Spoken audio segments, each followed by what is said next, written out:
just breaks my heart how much, I know that there's Yemen and Syria, and that nobody talks about anymore. Still raging conflicts going on. it breaks my heart how much generational hatred is born.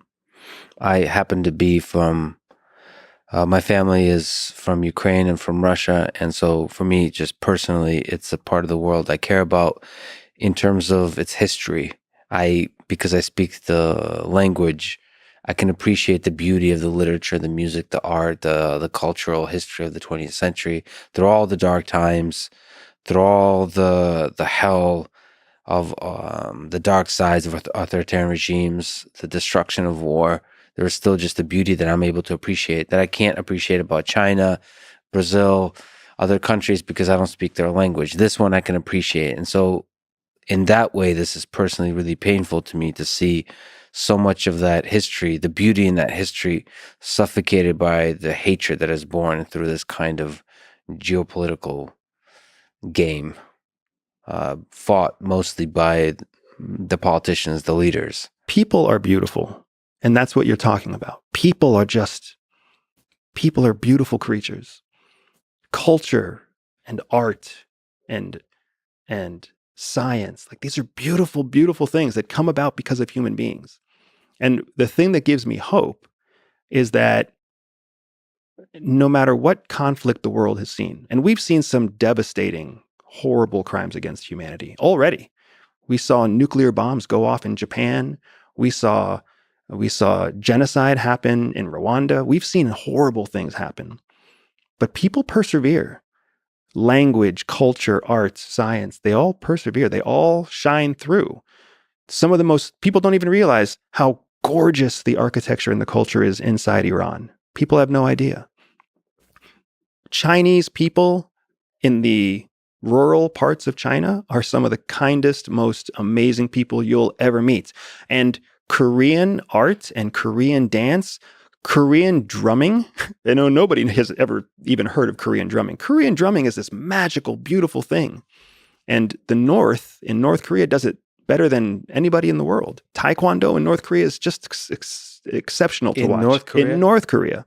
Nobody knows these things. How do you know about Taekwondo in North Korea? I have questions. That's fascinating. That's like people don't think about that, but the culture, the beauty of the people still flourishes even in the toughest of places. Absolutely. And we always will. We always will, because that is what people do. And that is just the truth of it. And it breaks my heart to see travesties that people commit against people. But whether you're looking at a micro level, like what happens with shootings here in the United States, or whether you look at a macro level, like geopolitical power exchanges and intra and interstate conflicts, like what you see in Syria and what you see in Ukraine, those are disgusting, terrible things. War is a terrible thing. That is a famous quote. But people will persevere. People will come through. I hope so. And I hope we don't do something that I'll probably also ask you about later on, is things that destroy the possibility of perseverance, which is things like nuclear war, things that can do such tremendous damage that we will never recover. But yeah, I amidst your pragmatic pessimism, I think both you and I have a kind of maybe small flame of optimism in there about the perseverance of the human species in general. Let me ask you about intelligence agencies outside of the CIA. Can you illuminate what is the most powerful intelligence agency in the world? The CIA, the FSB, formerly the KGB, the MI6, Mossad. I've gotten a chance to interact with a lot of Israelis while in Ukraine. It's just incredible people. Yeah, in terms of both training and skill, just all on every front. American soldiers too. Just American military is incredible. I just the competence and skill of the military. The United States, Israeli, I got to interact, and Ukrainian as well. It's striking. It's striking. It's beautiful. I just love people. I love carpenters or people that are just extremely good at their job and that take pride in their craftsmanship. It's beautiful to see, and I imagine the same kind of thing happens inside of intelligence agencies as well that we don't get to appreciate because of the secrecy. Same thing with like Lockheed Martin. I interviewed the CTO of Lockheed Martin. It breaks my heart as a person who loves engineering, because of the cover of secrecy. We'll never get to know some of the incredible engineering that happens inside of Lockheed Martin and Boeing and Raytheon. yeah. There's kind of this idea that these are, people have conspiracy theories and kind of assign evil to these companies to some part. But I think there's beautiful people inside those companies, brilliant people, and some incredible science and engineering is happening there. Anyway, that said, the CIA, the FSB, the MI6, Mossad, China. I know very little about the MSS, the Ministry of State Security. I don't know how much you know, or just other intelligence agencies in India, Pakistan. I've also heard. Yep, RAW is powerful, and so is ISS or ISSI. And then, of course, European nations and Germany and France, and yeah. So, what can you say about the power, the influence of the different intelligence agencies within their nation and outside? Yeah. So, to answer your question, your original question, which is the most powerful, I'm going to have to give you a few different answers. So, the most powerful intelligence organization in the world in terms of reach is the Chinese MSS, the Ministry of State Security, because they have created a single solitary intelligence service that has global reach and is integrated with Chinese culture, so that essentially every Chinese person anywhere in the world is an informant to the MSS, because that's their way of serving the Middle Kingdom, Zhongguo, the Central Kingdom, the Chinese word for China. So they're the strongest. They're the most powerful intelligence service in terms of reach. Most assets, most informants, most intelligence. So it's deeply integrated with the citizenry. Correct, with their culture. You know what a Chinese person who lives in Syria thinks of themselves as? A Chinese person. Do you know what a Chinese person, a Chinese national living in the United States thinks of themselves as? A Chinese person, right? Americans living abroad often think of ourselves as expats, expatriates, living on the local economy, embracing the local culture. That is not how Chinese people view traveling around the world. And by the way, if I may mention, I believe the way Mossad operates is similar kind of thing, because people from Israel living abroad still think of themselves as Jewish and Israeli First. First. So that allows you to integrate the culture and the faith-based aspects. Exactly right. But the number of people in Israel is much, much smaller than the number of people in China. So when it comes to reach, China wins that game. Yeah. When it comes to professional capability, it's the CIA by far, because budget-wise, capability-wise, weapon system-wise, modern technology-wise, CIA is the leader around the world, which is why every other intelligence organization out there wants to partner with CIA. They want to learn from CIA. They want to train with CIA. They want to partner on counter narcotics and counter drug and counter terrorism and counter Uyghur, you name it. People want to partner with CIA. So CIA is the most powerful in terms of capability and wealth. And then you've got tech.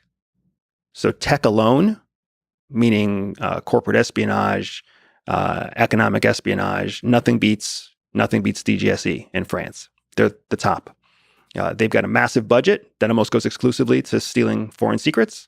They're the biggest threat to the United States, even above Russia and above China. DGSE in France is a massively powerful intelligence organization, but they're so exclusively focused on a handful of types of intelligence collection that nobody even really thinks that they exist. And then in terms of just terrifying violence, you have Mossad. Mossad will do anything. Mossad has no qualms doing what it takes to ensure the survival of every Israeli citizen around the world. Most other countries will stop at some point, but Mossad doesn't do that. So it's the lines you're willing to cross. And the reasons that you're willing to cross them.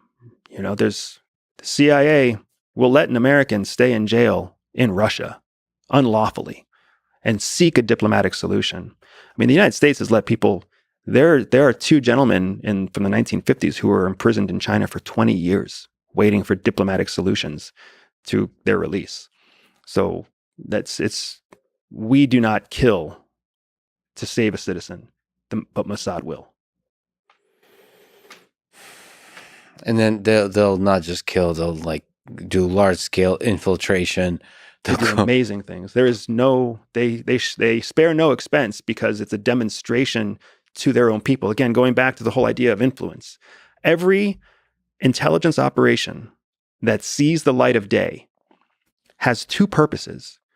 The first purpose is the intelligence operation. But if it was just the intelligence operation, it would stay secret forever. The second purpose of every successful intelligence operation, when they become public, is to send a signal to the world. If you work against us, we will do this to you. If you work for us, we will take care of you in this way.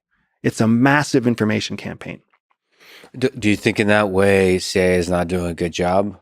Because there's, the FSB, perhaps much less so, GRU, but the KGB did this well, which is to send a signal, like basically communicate that this is a terrifying organization with a lot of power. And so Mossad is doing a good job of that. Correct. So the psychological information warfare. And it seems like the CIA also has a lot of kind of myths about it, conspiracy theories about it, but much less so than the other agencies. CIA does a good job of playing to the mythos. So when General Petraeus used to be the director of CIA, 2000, and your workout partner, and my workout partner. I read about this. So I loved and hated those workouts with Petraeus because he is a physical beast. He's a strong, fit, at the time 60-something-year-old man. Let me take a tangent on that because he's coming on this podcast. Oh, excellent, man. So can you say what you learned from the man in terms of, or like what you think is interesting and powerful and inspiring about the way he sees the world, or maybe what you learned in terms of how to get strong in the gym? Yeah. Or anything about life? Two things right away. And one of them I was going to share with you anyway, so I'm glad that you asked the question. So the first is that on our runs, and man, he runs fast, and we would go for 6-mile runs through Bangkok. And he talked openly about, I asked him, how do you keep this mystery, this epic mythology about your fitness and your strength? How do you keep all of this alive with the troops? And he had this amazing answer, and he was like, I don't talk about it. Myths are born not from somebody orchestrating the myth, but from the source of the myth simply being secretive. So he's like, I don't talk about it. I've never talked about it. I've never exacerbated it. I just do what I do, and I let the troops talk. And he's like, when it goes in favor of discipline and loyalty and commitment, I let it run. If it starts getting destructive or damaging, then I have my leadership team step in to fix it. But when it comes to the mythos, the myth of him being superpowered soldier, that's what he wants every soldier to be. So he lets it run. And he was fantastic. It was so enlightening when he told me, when there's a myth that benefits you, you just let it go. You let it happen because it gets you further without you doing any work. It costs no investment for you. So the catalyst of the virality of the myth is just being mysterious. And that's what CIA does well. To go back to your first question, what does CIA do? They don't answer any questions. They don't say anything. And wherever the myth goes, whether it's that they sold drugs or used child prostitutes or whatever else, wherever the myth goes, they let it go. Because at the end of the day, everybody sits back and says, wow, I really just don't know. Now, the second thing that I learned from Petraeus, and I really am a big fan of Petraeus. I know he made personal mistakes. You don't get to be that powerful without making personal mistakes. But when I worked out with him, the one thing that my commanding officer told me not to ask about, he was like, never ask the general about his family. I'm a family guy. So as soon as I met General Petraeus, one of the first things I asked him was, hey, what was it like raising a family and being the commander of forces in the Middle East? Like, you weren't with your family very much. And the thing I love about the guy, he didn't bite off my head. He didn't snap at me. He didn't do anything. He openly admitted that he regretted some of the decisions that he made because he had to sacrifice his family to get there. Relationships with his children, absentee father, missing birthdays, missing. We all say how sad it is to miss birthdays and miss anniversaries. Yada yada yada. Everybody knows what that feels like. Even business people know what that feels like. The actual pain that we're talking about is when you're not there to handle your 13-year-old's questions when a boy breaks up with her, or when you're not there to handle the bloody lip that your 9-year-old comes back with from their first encounter with a bully. Those are the truly heartbreaking moments that a parent lives and dies by. He missed almost all of those because he was fighting a war that we forgot and we gave up on 20 years later, right? He's so honest about that. And it was really inspiring to me to be told not to ask that question. And when I broke that guidance, he didn't reprimand me. He was authentic.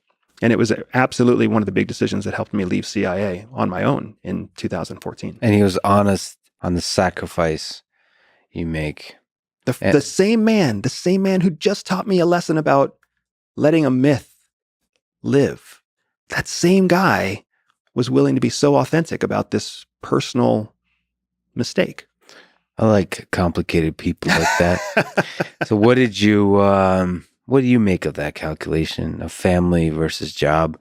You've given a lot of your life and passion to the CIA, to that work. You've spoken positively about that world, the good it does. And yet you're also a family man and you value that. What's that calculation like? What's that trade-off like? I mean, for me, the calculation is very clear. It's family. I left CIA because I chose my family. And when my son was born, my wife and I found out that we were pregnant while we were still on mission. We were a tandem couple. My wife is also a former CIA officer, undercover like me. We were operating together overseas. We got the positive pregnancy test, like so many people do. And she cried. My wife was a badass. I was like the accidental spy, but my wife was really good at what she does. And she cried and she was like, what do we do now? Like, it's what we've always wanted, a child, but we're in this thing right now. There's no space for a child. So long story short, we had our baby. CIA brought us back to have the baby. And when we started having the conversations about, hey, what do we do next? Because we're not the type of people to want to just sit around and be domestic.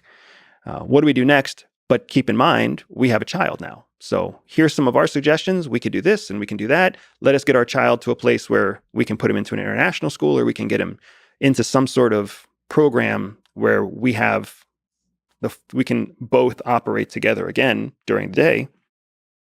But CIA just had no patience for that conversation. Family is not their priority.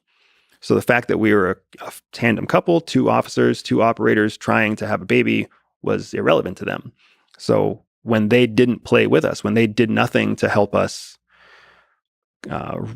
prioritize parenthood as part of our overall experience, that's when we knew that they never would. And what good is it to commit yourself to a career if the career is always going to challenge the thing that you value most? And that was the calculation that we made to leave CIA. Not everybody makes that calculation. And a big part of why I am so vocal about my time at CIA is because I am immensely appreciative of the men and women who, to this day, have failed marriages and poor relationships with their children because they chose national security. They chose protecting America over their own family. And they've done it even though it's made them abuse alcohol and abuse substances, and they've got permanent diseases and issues from living and working abroad. It's just it's insane, the sacrifice that officers make to keep America free. And I'm just not one of those people. I chose family. You said that your wife misses it. Do you miss it? We both miss it. We miss it for different reasons. We miss it for similar reasons, I guess, but we miss it in different ways.